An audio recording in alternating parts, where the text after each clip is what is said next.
friends. Welcome to Magical Monday. I was supposed to be live yesterday, but my my schedule was all over the place. But happy marvelous Monday, my friends. Let me just make sure my sound checks are all good. No echo. Wait, yeah, this mic does a lot of crazy echo, really. Okay, so we are live. Hey Louie. I have finally figured out my whole scheduling stuff. Things have been so crazy from an Astro perspective, you guys. So Louie, I'm going to respond to you via email and we can get our podcast show in the works. Things are crazy right now. So today I'm going to be doing an Astro reading for you guys. We're going to do a quick card reading as well. I'm going to be live until for about an hour. So maybe, you know what, we can blast through it. Maybe if I don't spend so much time with preamble, we can get through every sign. Louis, also, I've been seeing your content lately, your podcast, the Uncanny Mystic podcast. Yeah, so go check them out, you guys, because I feel like all this stuff with comic books and Astro and all of us, we're all now having really spicy conversations about what that means for Wolfie. Oh my goodness, always barging in on my live streaming stuff. Let me just close the door 1 second. Oh my goodness. Okay. So I have been doing some reorganization of a lot of my stuff. So yesterday I was supposed to go live and do Promethea. So I do have Promethea going live this evening at midnight. I am trying to put together somewhat of a Promethea cosplay. It's actually harder than I thought. But more importantly, there is some intel in Promethea written by Alan Moore that has some spicy magical content in it. So, when we're talking about stories, and this is actually related to the astrology as well, right? When you're looking at the stars, the constellations, any of this in the sky, when you're watching movies, when you're interfacing and nourishing yourself with any type of storytelling, you're going to have your particular lens with it, right? So a book, a story, a comic book, even your own chart, it goes unactivated until you focus on it or until you pay attention to it. And, in this day and age, it's just no one has time for anything. We're all so busy trying to survive and deal with this crisis and that crisis. And today Mercury is in retrograde, but Mercury retrograde is nothing to be afraid of, my friends, even though apparently Mercury in Sagittarius, which is where Mercury is right now, is in its detriment. So without further ado, let's get into I'm going to do a quick chart reading of the Everlasting Now, and I have chosen this cosplay as Captain Marvel for a reason, right? Because in the comic book universes, Marvel as a word, I'm always I'm a word nerd, right? So looking into the extra intonation, symbolic meanings of anything. So think about Marvel. If we think about Shazam, who was actually originally known as Captain Marvel, that changed because of the fact that Stan Lee created Marvel Comics. And so Marvel, as I think a word, is copywritten by Marvel, right? Which is now owned by Disney. So it's kind of this interesting thing that's kind of happened with words, but couldn't I just call you Marvelous? And that doesn't have to be copywritten, you know what I mean? Can something just be a marvel and not have the copyright attached to it? And so with a lot of words, oh my gosh, off the top of my head, I'm trying to think. My hubby always says, brings up hoverboard, right? There's these hoverboards you can get, but they don't actually hover. So we have the tags of things, right? And then we have what things actually are, right? And it's this really strange confusion right now as we go into a world that's going to have a lot more woo in it, a lot more magic in it, a lot more magic available to each of us. Oh, that's a really sweet comment. You know what? Let me go back into Captain Marvel, and then we'll go into the reading of the now. I didn't know who I was going to cosplay as today because I was behind. So yesterday, I was doing a lot of editing and I was running into a whole bunch of technical snafus, and so I was just behind on my schedule for everything, and so I just called it because I was like, you know what? I'll just be fresh on Monday instead of trying to push for being live at 1 in the morning last night or earlier today. So I'll put together a Promethea. It may be more of just like a custom cosplay of an Egyptian goddess, because I'm going to talk a little bit about Isis as well. Someone had corrected me in one of my videos. I thought that Isis was a Marvel character. She's actually a DC character. So I think this is my second favorite. Oh, really? Okay, so the connection between Captain Marvel and Supergirl is this. So my secret identity, Captain Marvel's secret identity, is Carol Danvers, right? And Supergirl's secret identity is Kara Danvers. How it's an interesting thing there, right? So is that maybe a goddess equivalent between those two comic book universe? Snafus are no joke. They are no joke. And Mercury is in retrograde. And so something to look for in Mercury retrograde is Mercury rules tech. So Mercury also rules Gemini and Virgo, right? So it in retrograde, I don't think it's anything to be afraid of. It's one of those things of timing. Like, I look at Astro as timing of anything. Oh, thanks, Jalen. It's because we get so caught up in like, am I supposed to do this? Or like, the stars are saying this, so like, don't do this and don't do that. Like, there are certain things like we probably shouldn't have surgery on a full moon. That's a very practical thing, right? Ooh, let me just say hello. Hi. Hey, Jalen. Okay, and Draka Valley. Ooh, thank you. Hello. And John. I like the name John as well. John has a very, there's significant meaning to that symbol as well. So that's actually a great segue in today's topic. I would like to consider this show, my Monday show, is like Neurolinguistic Astrology Live. So if you're not familiar with NLP, it's known as Neurolinguistic Programming. It's the concept that you are, I don't like the word programming, but okay, let's use it. Programming yourself through linguistics and words and stories that you tell yourself, right? And so even your own stories of yourself as like an 8-year-old, right? I was producing my podcast with Decriminalized Nature yesterday called Restoring Our Roots. Go check it out on Spotify. But I was talking to a native tribe leader from California named Shane, and he was just talking about having this experience, this dream of like this playground, this etheric playground where we all play and we all like kind of like figuring things out on this Earth school. And I was like, I am tripping out right now because I had that same dream. Like this etheric playground that all of us, you, me, everyone, my dad, your mom, everyone at 8 years old plays eternally, right?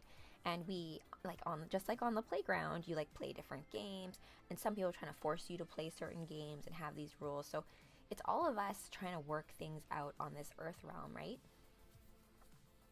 Send that episode later. Yeah, for sure. I have to still do a little bit of an editing to it before I can put it up. He talks a lot about how should I put it? Sacred science. So sacred science or mystical science. So we get this idea of like science. You don't believe in science. Science is a practice, right? If you took school and you learned about the scientific method, you know that science is an act of observation, right? So it's a matter of like, I have a hypothesis. I am going to test that hypothesis out in the world and see what findings I come up with. And sometimes you ask a question and you end up with like 10 other questions. Or you end up with an answer that is not what you necessarily wanted, but it's what you needed. So my background is in English literature and psychology from the University of Manitoba. I moved out here to Toronto in like 2007. And then I became a personal trainer here and did broadcast journalism, PR, corporate communications, and then ended up being in the corporate world as a digital project manager for like Chrysler, and then for the hospital, and then for like big consulting firms like Accenture and pharmaceutical companies. So I played the whole like corporate game, and now I'm back to being my creative self. And I consider myself a producer, right? So producer and project management, this goes back to NLP, right? It's like the words, like what we call things, right? And it's just, I love pet names for people. I love giving people like little nicknames based on like what I know them as. Like for example, like my friend Britt, and she's a Cancer and red hair. She's got like whole Little Mermaid vibe, so I call her my Little Mermaid, and she's a Cancer, so I just like, that's my Little Mermaid. Everyone needs a redhead on the team, right? I say we have your crew. You always need a spicy redhead. You need a really tall Amazonian girl who can like beat people up for you, which is my friend Laura. But like, I feel like in your own makeup of your own superhero team, it depends on the mission, right? Because even the Avengers, you have a different lineup depending on what you're doing, right? And some people are like retired, some are like, I'm taking the day off, you be captain this time. And I love Captain America because she actually works a lot with Captain America. They're both pilots. They have this military background to them as well as it comes to being fighter jets. Hal Jordan from Green Lantern also has this background, because if you think about like fighter jets, like Top Gun, such a great movie, you guys. Iceman, and then back when I liked Tom Cruise, before he got a little creepy in nature. Need Xena on my team. You always need Xena on your team. You always need, and that war cry, I need to work on that properly. MS, get out of the big city, game changer. Yes, oh totally. I'm en route to that, MS. But you know what? It's been a sad thing for me. I've had to grieve what's happened to Toronto over the last 10 years.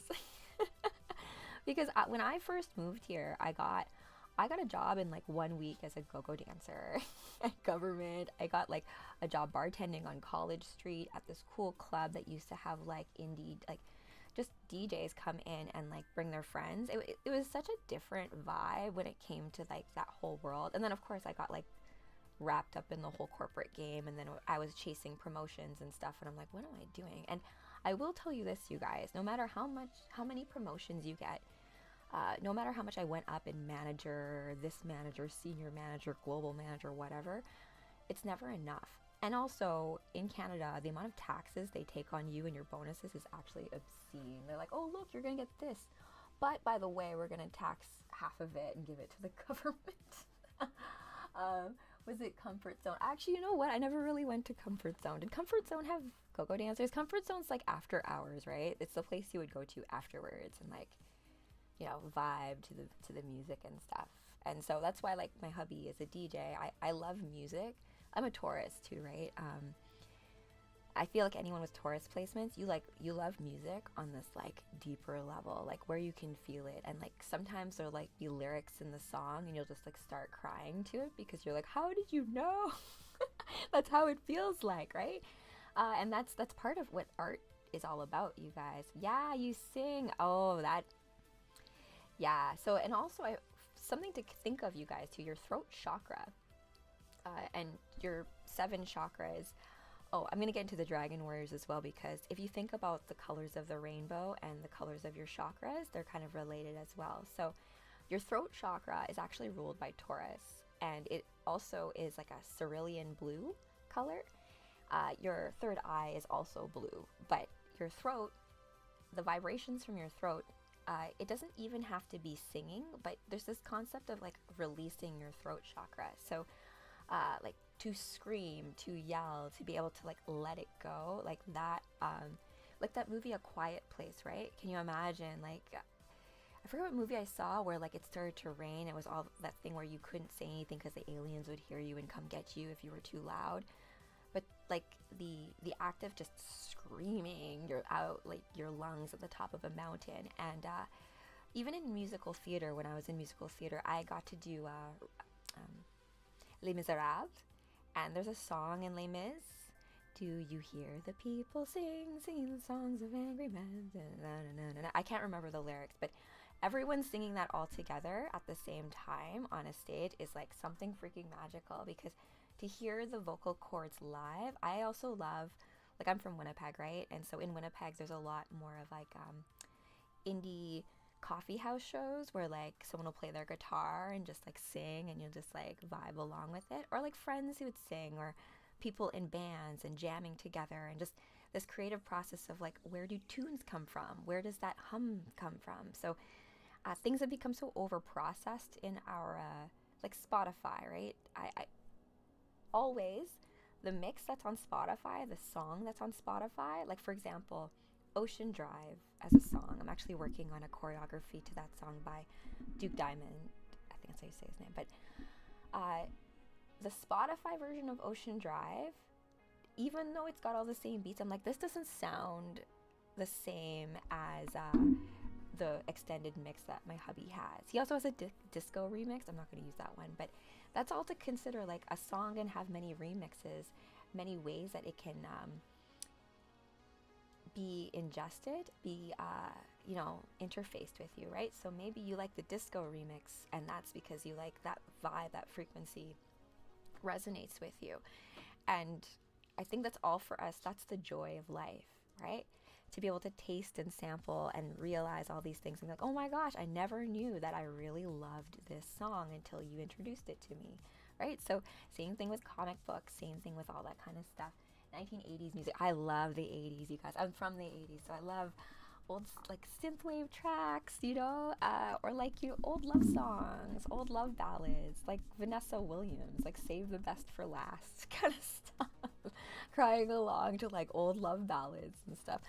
Mariah Carey's song, You'll Always Be My Baby. Like, just, you know, like just music where it's just like, I love you, or like, I love this boy, and it's just a sweet song. And like, I'm so blessed because I grew up at a time when we didn't have streaming services, and I used to like burn CDs, right, for me and my friends. And like for gifts, I would always include like a little mixtape of like music, like songs we would sing in the car when we were going on like camping trips, or like a song we'll always, like me and my sister always play and like sing along to because we love like the chorus so much. And yeah, like it's like music has, and so like you'll always like remember that time you like it's time travel, right? There's something to it as well, right? It's even called out in comic books about how music is a wonderful model by which to view reality, right? And your throat chakra is intrinsically linked to that. So who am I supposed to be? Maybe I'm supposed to be Captain Marvel. So actually, let me get into her. Actually, let me read you the chart of the now. I decided to be Captain Marvel because I'm talking about the cosmos, right? And so Captain Marvel in the movies, this is actually one of my first cosplays from back in the day that's basically a body sock, right? Super comfy. I could like hang out in this all day. But, you know, Brie Larson, I know there's like this new Marvel movie out as well, and I don't actually know Captain Marvel from the movies. I'm not even familiar with it. So I'm actually working on a cosplay I'm making myself of Miss Marvel before she becomes Captain Marvel, right? So let me just get into, and I want to speak properly about her because it's Captain Marvel, right?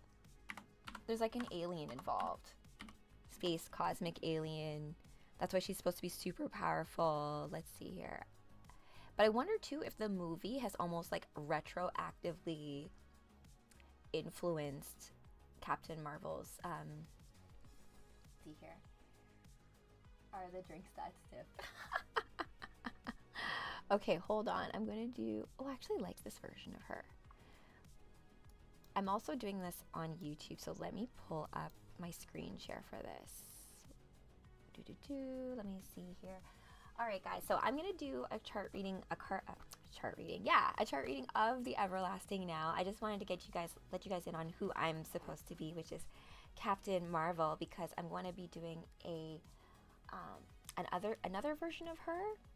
So one of those plates where, like, you know, different heroes talking to themselves about things, because hey Pikachu, Pika Pika. Okay. Let's see here. Ooh, I like this quote by her, by Carol Danvers as Captain Marvel. Have you ever seen a little girl run so fast that she falls down? There's an instant, a fraction of a second before the world catches hold of her again. A moment when she's outrun every doubt and fear she's ever had about herself, and she flies. In that one moment, every little girl flies. I need to find that again. Like taking a car out into the desert and seeing how fast it can go. I need to find the edge of me. And maybe, if I fly far enough, I'll be able to turn around and look at the world and finally see where I belong. Yes, Carol Danvers is a human/Kree hybrid and a military warrior, known as the high-flying superhero Captain Marvel, with no support from from her authoritarian father, a young Danvers took to the sky in the Air Force by herself as a promising cadet. So this has her as a... does this go into that? Let me see. Eventually, she was tasked to be head of security at NASA. Well, that's interesting. When it was infiltrated by the Kree, Captain Marvel. Yes. Accidentally subjected to the Psyche magnetron machine, Danvers was imprinted with the energy from Marvel's Kree negabands, which triggered the manifestation of her mighty abilities. So how does that make her a hybrid, though? That's funny, because there's an original Captain Marvel who's an alien, right? Let's see here. Captain Marvel was a member of the Kree, the alien humanoid warrior race, which had forged an empire throughout the galaxy known as the Large Magellanic Cloud. And more specifically, he was one of the so-called Pink Kree. So the Pink Kree can pass for humans, and there's Blue Kree who like look blue, so you know that they're not human. The Kree race had the same color as Caucasian Earth humans, and those Kree who belonged to this race were also more biologically similar to humans than the Blue Kree were. Their existence was supposedly the result of interbreeding of many of the original Blue Kree with humanoids of other worlds. Okay, so it's basically the Blue Kree interbreeding with other humanoid races, and then you ended up with Pink Kree. The Supreme Intelligence, or also known as the what is this? Supernor? The computerized fusion of the great blue Kree minds of the Empire's past that governed the Kree Empire for millenniums, had initially encouraged the interbreeding in question because of its realization that the original Blue Kree race had reached an evolutionary dead end, and hence, being composed as it was of Blue Kree minds, which it absorbed into itself by means of the super moratization process, it could evolve no further either. Okay, well, interesting. Hi. Oh my goodness, hello, right. So sorry, I wasn't looking. Did you sing in Lion King? Oh my goodness, that's really sweet. I'm not that good of a singer. I have like an alto range, so I can sing with my friends, but I don't have a high range. But if Tony Braxton had a really low range, so maybe I can do some lower stuff. I just need to practice, though. It's been a little while. Pika, hi Pikachu. Thank you for the follow, Void. What a great name. PCJP, hey. Hello. Oh, and hey, Movie Trad. Kree just giving that intergalactic love all over the galaxy. Yes, and then the Blue Kree were like, wait a minute. We are now not evolving. But like, as someone who is half South African and half Filipino, I relate to Captain Marvel in that world, right? Because I feel like her original parentage is that she's half Kree, right? Her mom is Kree or something. Oh, thanks, Dwayne. I appreciate that. So karaoke a lot. Yeah, of course. My cousin, though. So because I'm half Filipino, like Filipinos do this ceremony when you turn 18 called a debut, or like a debutante ball, right? But since I was half Filipino, I only had like a half debut social. But regardless, I still had my friends sing for me because that's kind of like what Filipinos do. Like music and dance, like tinikling, and the fire dance I did for Folklorama is all part of like who I am. But also like my father's side is South African, right? So I literally come from a race, a tribe that no longer exists anymore in South Africa. So it's been kind of interesting, like looking through like both my lineages and through these characters like Kara Zor-El, like Carol Danvers, who have these almost like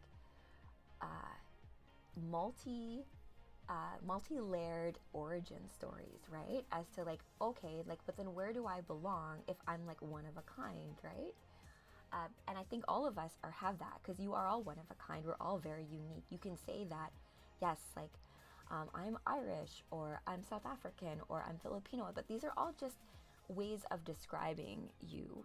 They're not you. You are a unique conglomerate and connection of all these different things, right? The amount of turns in pancit. My favorite Filipino food is lumpia, right? Those like little egg rolls with like meat in them. Oh my gosh, I could just eat like a million of those.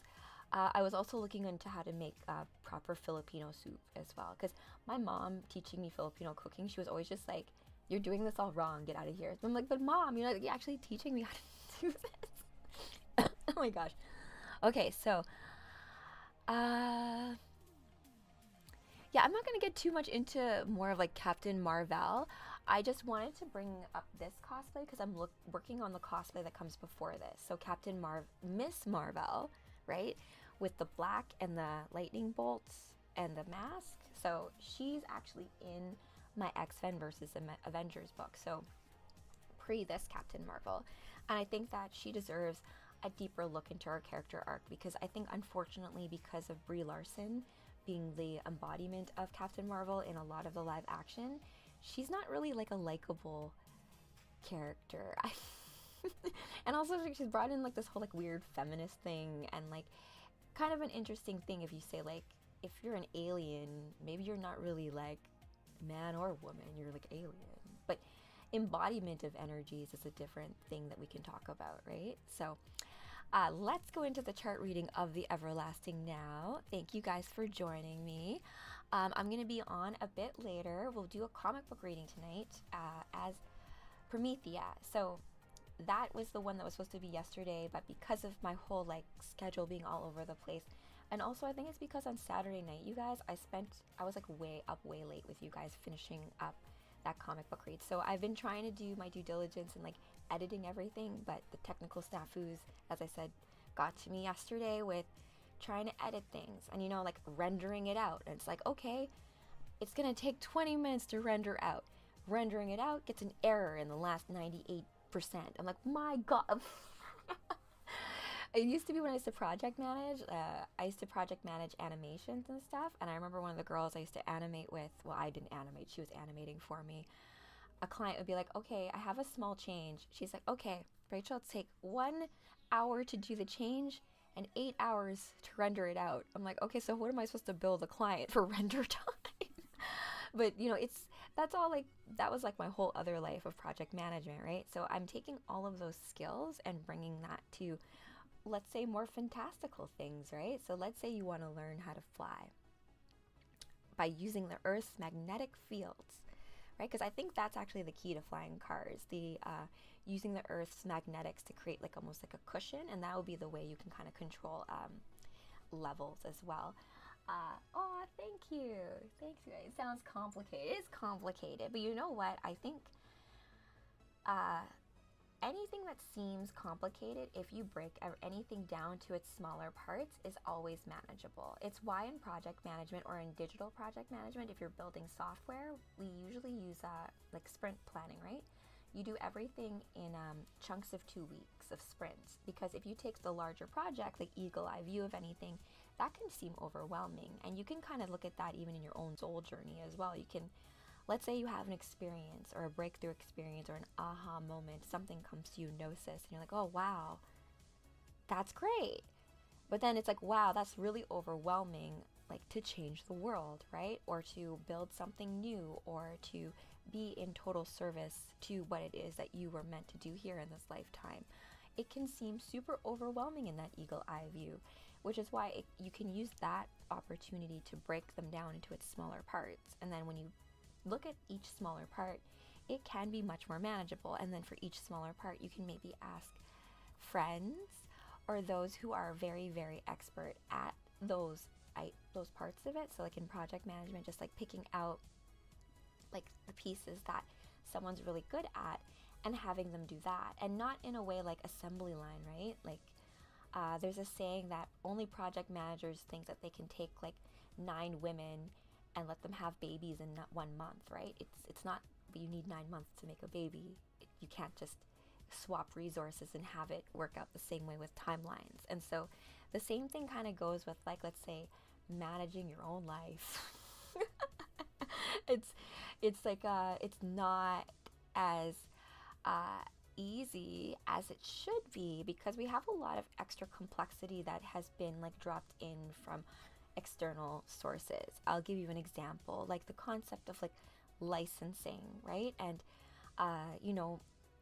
even like liquor licenses, right? Or things like driver's licenses. All of these things require belief in them, right? Because what is a license? Can't I just like go and drive, you know? Or like if we had flying cars, if I built my own flying car, there's no license to fly that. Like I made it myself. So like, what are you gonna do about it?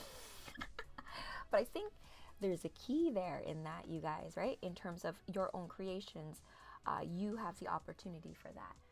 I look marvelous. Oh, thank you, Mikey.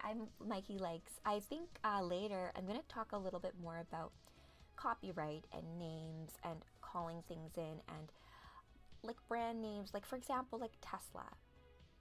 If you know about Nikola Tesla and you know about his story, and you see like the Tesla company, like Nikolai Tesla died penniless, and like it was kind of sad. And you have this huge corporation with the name Tesla behind it, which is like worth like so much money. What a strange thing, right? Yes, I love Tesla. Tesla, like the rule of threes too. Mozart also talked about the three. And guys, my numerology number, my birth date is 333.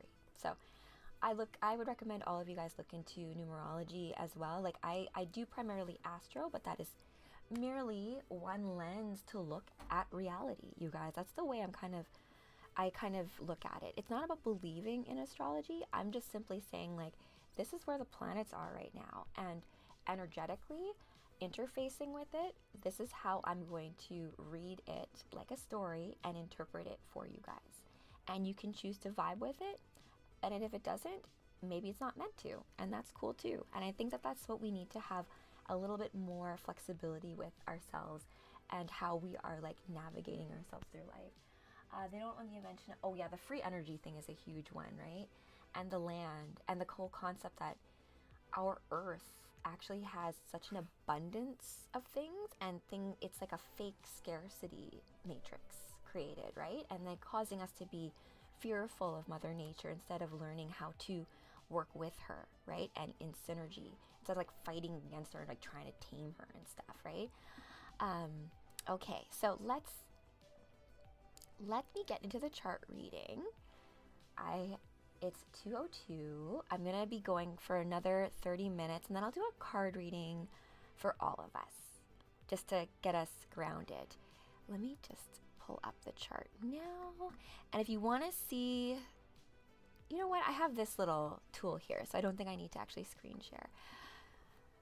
I'm not going to pull in more complexities for potential technical snafus when there's Mercury in retrograde right now. Mercury is not the only planet in retrograde right now. And so just to define our terms, when a planet is going retrograde, I want you guys to think of astrology as like, it's like a stage, right? And so if we think about like, hey, I'm standing here and I'm looking up at the firmament, the sky, the stars that are there set up in the sky, it's from your perspective. And so these planets are not actually moving backwards, but it will appear that they're moving backwards from our perspective, right? And perspective is everything, right? And as we communicate with each other, it's all about communicating our perspective. Like no different than, I've told this like little story before. If you've like 5 blind guys and they're all touching an elephant, the one touching a tail is gonna think it's like a lion. The one touching the trunk thinks that it's like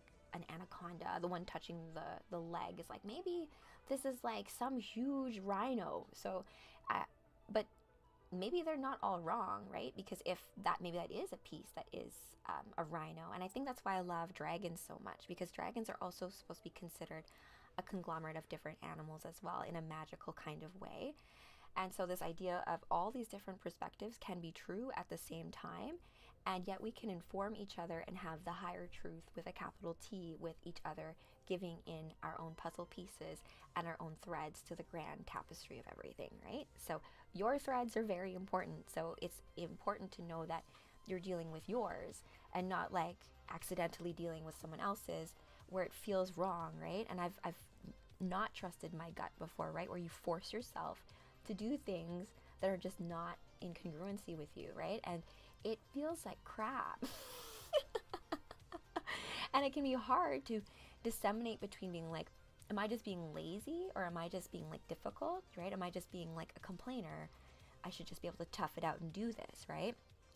But no, some things like you're really not supposed to do it. And I tell my hubby this all the time because he has a lot more like placements where he wants to make things work, like the peacemaker of it, where I'm just like, you know what, if this isn't, fuck it.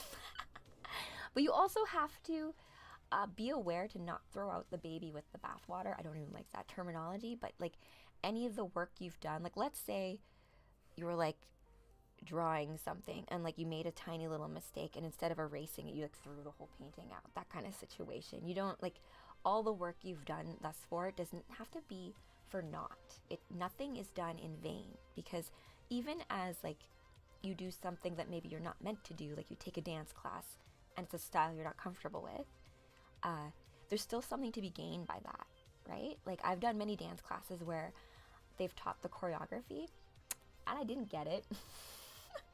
I got maybe the first 8 counts, and then I got so stressed out with those first 8 counts and doing it perfectly that I didn't even get to learn the rest of the dance. And so I've learned that about myself, to kind of like, when I'm learning a dance, to like, I don't have to get everything perfect. Maybe just learn the whole thing as a whole and then refine it later, right? So that's just learning how to learn, right? And there's nothing to be wasted by that, even though I didn't get the choreography and I didn't get my video that I wanted to get for it, right? And that's something in the creative process. Because of social media, we have a lot of pressure to kind of show where we're at, right? Show our work, even though maybe you need to like go hermit and be like behind the stage for a while so no one sees it, so you can like, you know, polish it a little bit before, you know, it's ready to be presented. Hey Sai, hello. Good for you, Movie Trav. Like, try as you things. Yes, yeah. So like you're open to trying new ways of doing things, right? And I think that's the most important thing to do as a manager, or if you're like remember the show The Apprentice that Donald Trump was a part of? There was one season with like Gary Busey and Meatloaf, and I love that season because Gary Busey is so funny to me.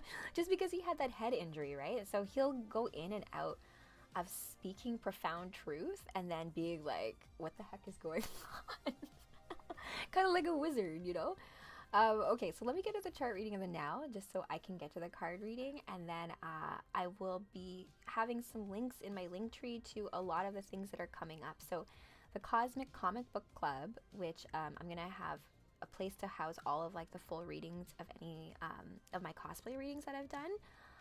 I'm having that up and going, so you can get a membership to that, so you can get all of the reads whenever you would like. And then I'm going to have some that are just, of course, like free to have, because I do believe there are some stories that, you know, some people, comic books are not necessarily always easy to read. They're a very different experience than reading a regular book. So, yeah. And then I'm having a Telegram group that I'm making for it as well, so we can chat about like nerdy comic book stuff, because I truly believe this, you guys, that in comic books, in all of these creative works, think of it, because time isn't linear, right? Time is always happening, right? In a spiral. We're just experiencing it linear because we need to live out in this 3D material realm, right? We need not to go crazy as well. But think of, you know, when you like watch a movie and you get like a favorite line in the movie, and that like it becomes part of like your glossary of terms. Like me and my hubby do this a lot. There'll be a line in a movie we watch, and then you'll repeat that line to mean something because of the scene that it's in, right? Like Always Be Closing by like Alec Baldwin in that movie. I forgot what movie that was, about salespeople. Or like Fear is the Mind Killer, right? From Dune.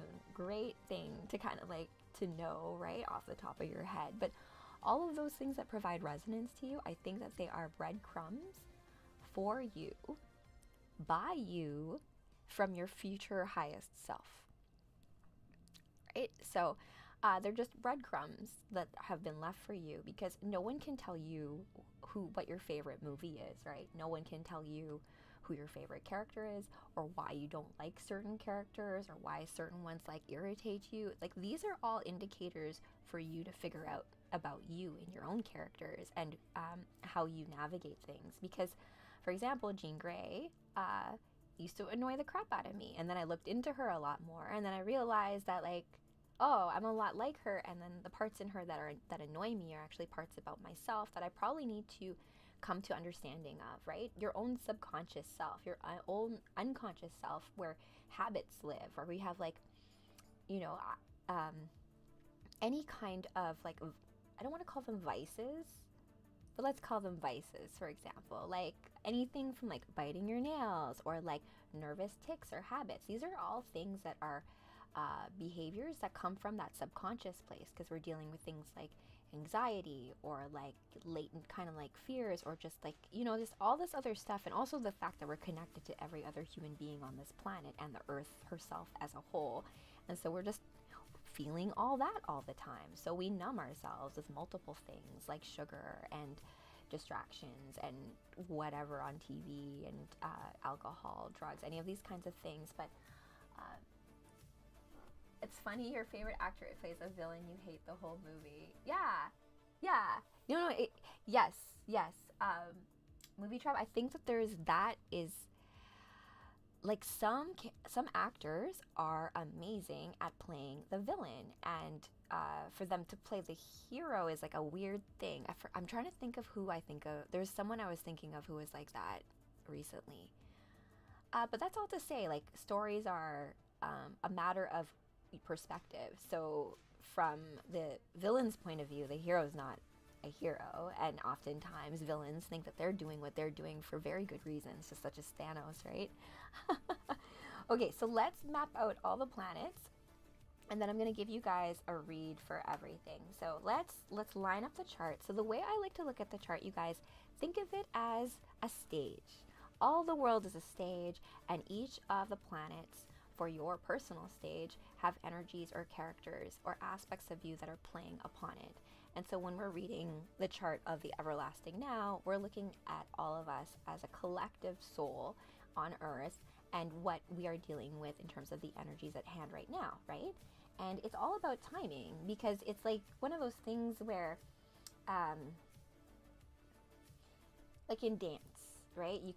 It's timing of the moves just as much as the moves themselves. It's knowing when to move your head to make it look right. Because if you're off, even like by a bit, you can see it, right? So timing of everything is key. So if you have like a little litmus test of where you are in the morphogenetic field, Astro helps you to kind of navigate that. All the world's a stage. Oh my God, Shakespeare's theater. 100%. And I love Shakespeare. My favorite Shakespeare play is, I do love Romeo and Juliet. There's a lot encoded in that. I do not like Hamlet. I like Macbeth. Much Ado About Nothing is wonderful. And A Midsummer Night's Dream is also wonderful. Yeah, Hamlet I don't like. You always study Hamlet in school, but literally Hamlet is a play about a guy who does nothing and does long monologues about stuff that he's supposed to be doing but never does. And poor Ophelia, right? What the heck? All right, so Much Ado About Nothing is a great play. I think that's one of my favorites. And yeah, I love Macbeth, although Macbeth is supposed to be cursed, I believe. Hamlet is a procrastinator, 100% Jonathan. And what we can learn from Hamlet is to not be like Hamlet. But you know what I've noticed too? So Joss Whedon, not to do a little side tangent before we map the planets, but Joss Whedon, who he's behind Buffy the Vampire Slayer, the TV show, and I loved Buffy. Oof, I loved Buffy so much. Buffy the Vampire Slayer, so good. I use that theme song, I can still hear it in my head. But he wrote one of the comic books that I was reading, X-Men, and I could tell it was Joss, because he said Bush League or something. And like one of the characters like, oh my gosh, that seems so Bush League. I'm like, that is Joss. That dialogue, even though that was coming from Iceman or whoever, is Joss Whedon. And even with Alan Moore, I could tell, like, these writers, even though they're writing dialogue for these other characters, you're like, oh wait, I can tell that that's you. And so Tarantino wrote True Romance. And True Romance is one of my favorite movies of all time, with Christian Slater and Patricia Arquette. And it's got, like, I don't know, I love it. And so Tarantino wrote it, but he did not direct it. I forget who directed it. But in the dialogue, different characters will say there's something rotten in the state of Denmark, and that is from Hamlet, right? So it's kind of funny because Tarantino didn't necessarily go to school for like writing for the stage or anything like that, but something's rotten in the state of Denmark is a classic Hamlet kind of idea where like you can feel that something is amiss, and the point of it is like to set the wrong things right. Do I have top 3 favorite comic authors? Ooh, yes. I will. Let me think about that. Matt Moore. I have a Gemini moon, so that my favorites tend to change a lot, but I do love Alan Moore a lot. I love Watchmen. I love V for Vendetta. I love how Promethea. I love all of like Grant Morrison. Really great too. I was talking to you guys last time before about how Grant Morrison and Alan Moore apparently don't like each other. But then they're both kind of wizardy, so it's almost like they're fighting with like wizards fighting. But I'm like, you know what? They actually both have different pieces of the puzzle of how magical our world is, right? Grant Morrison, yes, Louis, yes. Grant Morrison has also said that he had like, I think like a psychedelic trip where he saw all of us as like cells of this large cosmic body, and I totally vibe with that, right? So think of it this way: when I tell you like you are supposed to act as you, and if you are like the heart, right, of the body, and you start acting like the liver, that's not good. Or what if like the liver started to try to act like, you know what, I'm gonna be an eye? No, but you're all still part of me. Like you're still Rachel's heart and you're still Rachel's liver, right? So you're not separate, but you still have to do your function the best of your ability, right? Oh yes, yeah. There's a there, right? So even if you think of like energy centers, like chakra lines, and you think of ley lines and energy centers on Earth as well, and if you think of astrology also takes into consideration your location of birth. So what the sky looks like in Winnipeg, where I was born, is not the same sky as here in Toronto, right? So even if I think of like my natal chart interfacing with this, you can even think of it as 2 different skies. That backing Captain Marvel songs. In the movies, she's not that great. She's very powerful though, but I think more of her, I am more interested in her because like my understanding of her when I was reading the comics is that she's half Kree and half human. So this idea of walking 2 worlds is something that in her character, I like. So I think that's something I want to look into more.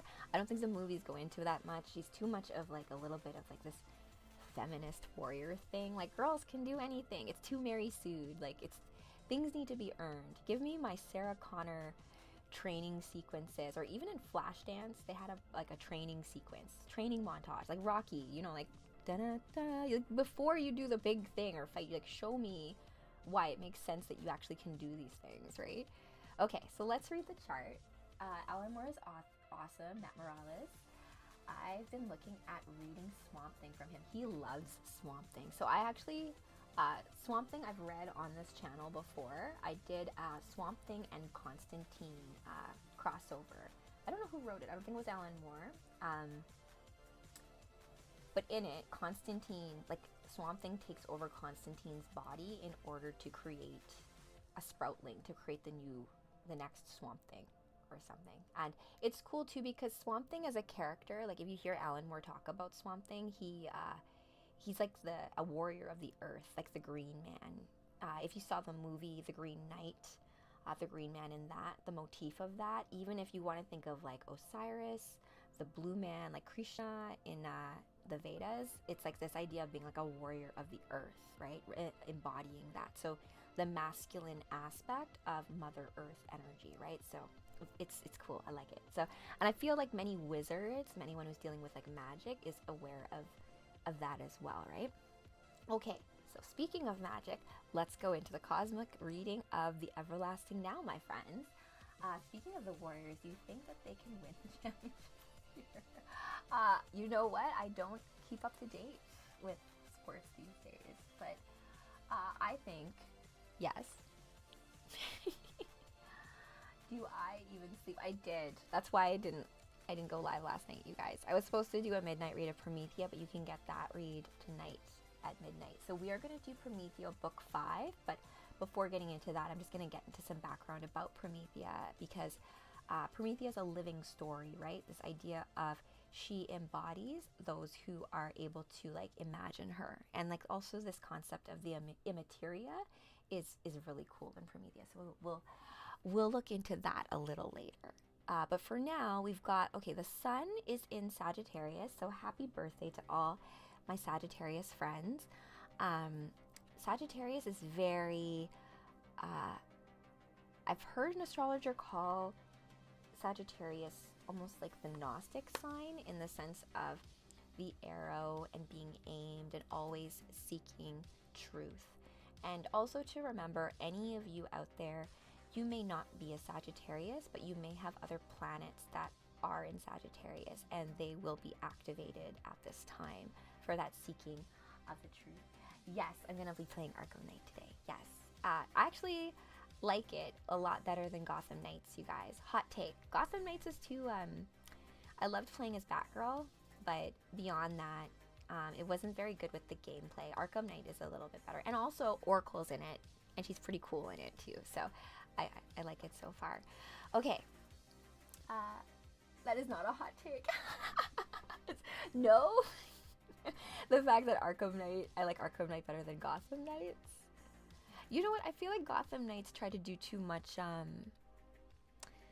like it's too free world for me. It's not enough like of a focus on like, hey, aren't we gonna figure out who killed Batman? Like, why am I gonna go out on like a movie date with Dinah Lance? and then I also can't, like, the map for it is just so much harder for me to navigate. Although my sister will tell you guys, playing video games, I'm not good with maps. I need waypoints to tell me where to go. Yes, I do think Miss Marvel is the Marvel version of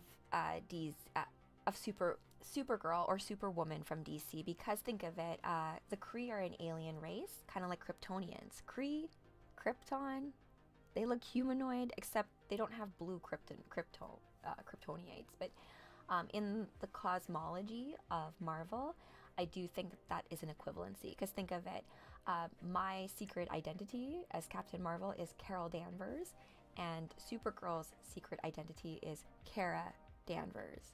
I don't think that's by mistake.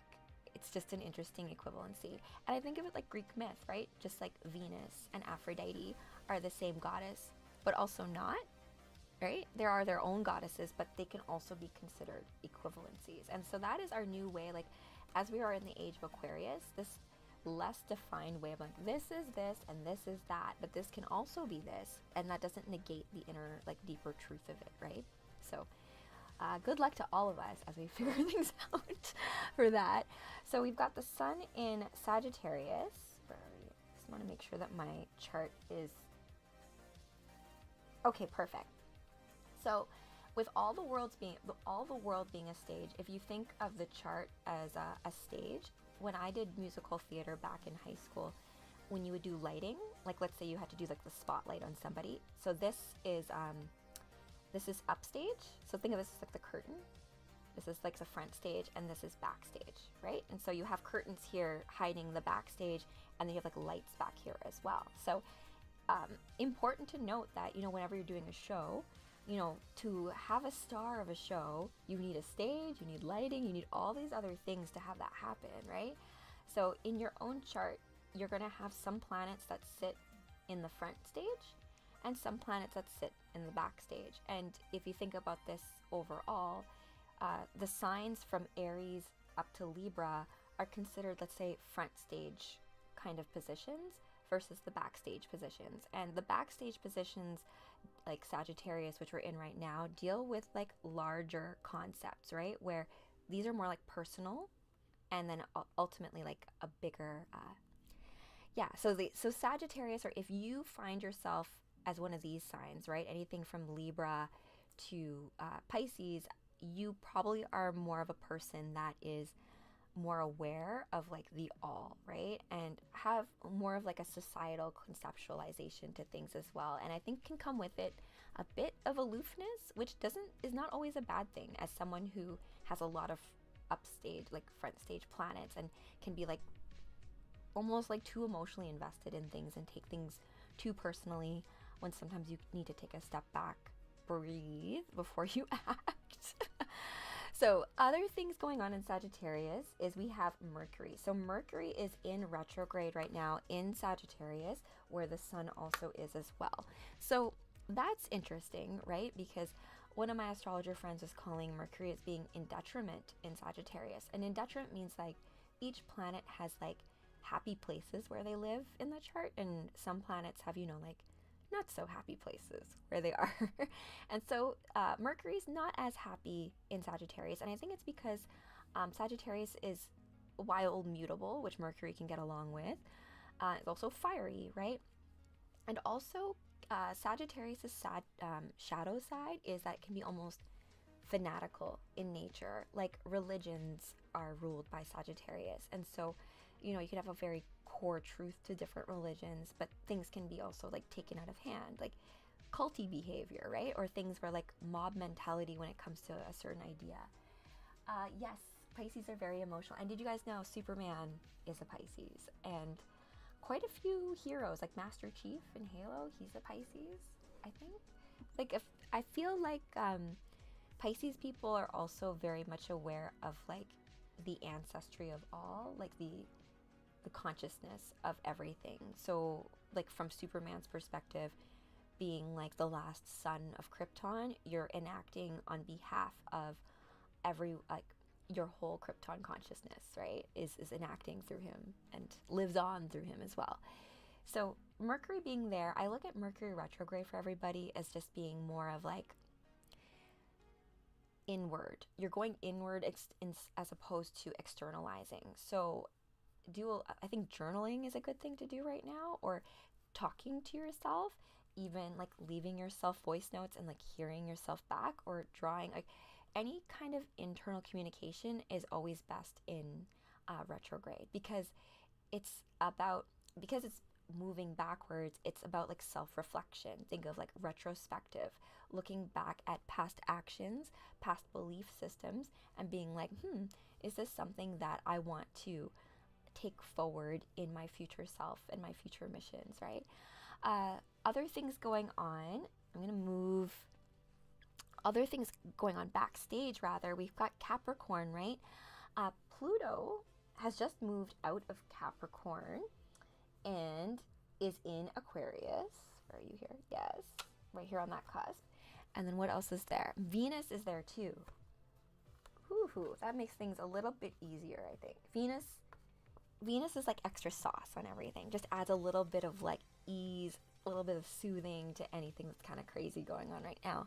Having it there, having Venus smack dab in the middle of Capricorn is, Capricorn rules work relationships, right? So because we're in retrograde too, I think that a lot of what will come up is, let's say, past relationships that we've had that are maybe primarily work related in nature. And work related in nature is no joke. Like when I used to be a PM, project manager on the team, you got very close to your team, right? You're working late hours, overtime, this kind of stuff. So even for me, I'm probably gonna maybe see or run into or dream about friends of mine or work friends that you maybe have had in the past that maybe coming back around to now that you're in a new vocation, new workplace, or new way of doing things, like in my case, where you'll maybe reconnect again outside of the work environment, or maybe reframing what work means, and then realizing that there are these other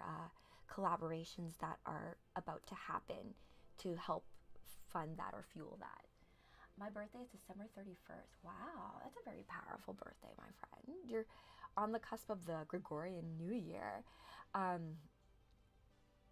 I'm not going to get into too much reading right now, but that would make you a Capricorn. And so you're going to be activated by Venus being there as well. So it's like extra special focus point on if you have like a home or natal house where planets are currently playing right now. Okay, so Libra, we have some things happening there. We've got the moon in Libra, as well as the south node is in Libra as well. I don't have a glyph for the south node, but in any chart readings, you'll look at the south node as being a mathematical point that is like the tail of the dragon. So Rahu North Node, Ketu South Node. South Node, in when I do readings, if there's South Node activity, usually is a past life indicator. So for our collective self in Libra, which is actually also ruled by Venus, we have the moon there, which is about our subconscious, our inner world, our inner mother, all of that kind of stuff. And we also have Black Moon Lilith there and the South Node. South Node meaning like past karmas, past life. Past life doesn't necessarily have to mean like I was Cleopatra in a past life, although it can. But it's really about your past selves. Like even if I think about like my old past work life self, I don't even talk the same way as her, right? So it's a level of maybe reconciling, revisiting, taking a look at all of the past selves and bringing forth lessons that have been learned by those past selves into the forefront so that you can be a more powerful, more up-leveled you. All right, and then we also have Mars in Leo. That's a good thing to have, I think, right now. That's almost like the battery, the gasoline that can help to empower everything that you're doing today, even if it's retrograde, right? So having fire in your inner work, having excitement and joy when it comes to working to yourself. Like oftentimes we're like, oh, I'm meditating, which is why I think to myself that weightlifting, right? I look at that as like a meditation, although you wouldn't necessarily think of that as like, I don't know, like quiet and like reserved. It's very like action. It's Mars energy. So I feel like there is a level of you can go inward, but at the same time have that level of action and fire in your purpose, right? Okay, Saturn is in, where are you? Pisces, still in Pisces, and going direct. Thank goodness. We don't need other planets that are retrograde are Uranus, which is in Taurus. Let me make sure you're there. Yes, and Neptune, which is in Pisces. So we have Neptune in retrograde. We have Uranus, which is in retrograde, with Mercury, which is in retrograde. So there is a lot of opportunity to have inner work done in the mental state, as well as where we want to choose to have inner revolution. And as well, when it comes to Neptune, revisiting our dream worlds and from a perspective of past dreams, like remembering a dream you had maybe 2 years ago, something like that, you know, like, and being like, was that a dream or was that a memory? And interfacing with that new intel that might be coming down. So it's new intel, but maybe comes from an ancient place. And then we've got Saturn, which I wanted to place and talk a little bit about that because Saturn is in Pisces as well, which if you are a Saturn in Pisces person and you're experiencing your Saturn return, I feel like that's a lot of also feeling the world's Saturn return as well. So coming back to understanding where the boundaries exist, like realizing where your lines are and upholding them on a personal psychic level. There's a lot of stuff going on right now that are vying for your attention one way or the other, distractions away from your soul mission. But there's a lot in the stars right now that'll help for you to look inward, look within, get aligned, figure out what actions are best to use your time with in this moment and go forward from there. So that's where we're at for the read of the chart of the everlasting now. Yay! Okay, so I'm gonna drop off now because I actually have to go to the gym.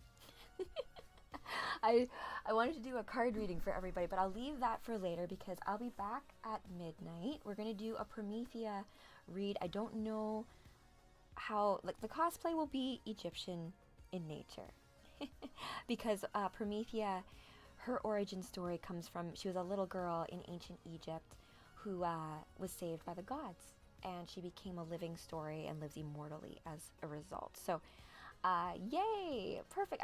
Thank you guys for joining me for this fun little Astro sesh as Captain Marvel. I thought I would bring her back to life just because it's been a minute, and she's actually one of my first cosplays in the Marvel universe. And I'm actually working on her iteration before she becomes this version of Captain Marvel, because within each of these stories, within all of these mythologies and fantastical tales, right, there is truth. Truth with a capital T, and as well breadcrumbs from your highest self to you about yourself as you seek to activate and fully come into who it is and what it is you are meant to be doing here on this beautiful stage that we call Earth. So thanks you guys for joining me. It has been a slice. Oh yeah, me too, myths. And you guys, like, do let me know, like, in the chats, or send me a DM, stories, myths that you particularly love, because oftentimes there's crossover between things. So I can get a handle on like what stories you would like for me to tell next on lives. And then I will also have my reorganized cosmic comic book library ready to go later on today. So stay tuned for that. And if I don't see you later, I will see you back at this time, same bat time, same bat channel. And I think I'll be Oracle tomorrow because we're going to talk a little bit more about Gotham itself. Okay, guys, thank you so much. I hope you have a good one. The Mercury retrograde is nothing to be afraid of. I say look at this as an opportunity to have a little conversation with yourself on how your mission is going. Because remember, the universe is counting on you. But not to worry, I got your back. Bye.